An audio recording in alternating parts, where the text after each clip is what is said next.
పాపం దారుణం కదా ఉన్న పరిస్థితి.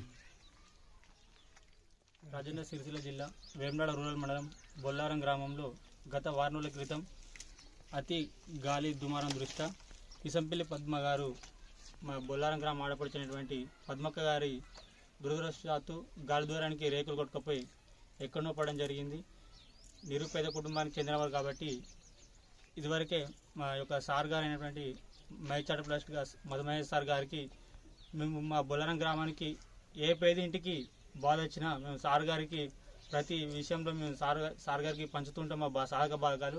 సార్ గారు మాకు దేవుడు ఉన్నారో లేదో తెలియదు కానీ మా సార్ గారు కానీ మైచాట ట్రస్ట్ కానీ మా బొల్లారం గ్రామానికి ఒక తల్లిదండ్రి లాగా మాకు సహాయ సహకారాలు ఎప్పుడు చేస్తూ ఉంటున్నారు.